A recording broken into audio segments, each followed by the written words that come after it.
दोस्तों, आज हम बात करने जा रहे हैं ईरान और इजराइल के कॉन्फ्लिक्ट के बारे में जो इस टाइम में चल रहा है। एक्चुअली में ईरान और इजराइल में इतना कॉन्फ्लिक्ट क्यों होता है? आप बार बार देखते हैं एक साल, मुश्किल से 1 साल 2 साल बीतता है तो तुरंत जो है ईरान और इजराइल का कॉन्फ्लिक्ट न्यूज में आ जाता है। मतलब साल भर भी कभी कभी नहीं बीतता, 6 महीने होते हैं, 3 महीने होते हैं, इजराइल की तरफ से कोई बैलिस्टिक मिसाइल या फिर ईरान की तरफ से कोई मिसाइल जो है दाग दी जाती है। ऐसा क्यों होता है? बार बार ये दोनों आपस में क्यों लड़ते रहते हैं? अब कुछ लोग कहेंगे कि ईरान जो है एक मुस्लिम कंट्री है। नहीं, उसके बगल में सऊदी अरबिया, लेबनान, इजिप्ट, ये सब भी मुस्लिम कंट्री हैं। लेकिन ईरान ही बार बार क्यों आता है? क्योंकि जो इजराइल है ये 1948 में बना था। एक्चुअली में ये पहले ब्रिटिश कॉलोनी था। जब ब्रिटिश यहाँ से गए तो उन्होंने इजराइल वालों को, जो वहाँ पे यहूदी रहते थे, उनको एक छोटा सा देश दे दिया।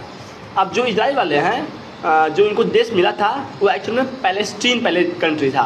पैलेस्टीन का एक जो पार्ट है वो इजराइल वालों को दे दिया गया था। जो यहूदी रहते थे उनको दे दिया गया था। तो उन यहूदियों ने उस छोटे से पार्ट का नाम इजराइल रख दिया, जो कि बाद में इजराइल देश कहलाया।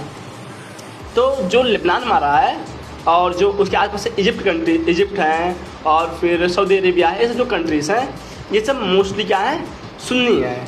लेकिन जो पैलेस्टीन है ये हमारा क्या है, शिया है। और जो ईरान है वो क्या है, शिया है। मतलब ईरान और पैलेस्टीन ये दोनों शिया हैं, इसलिए उन दोनों में भाई भाई चलता है।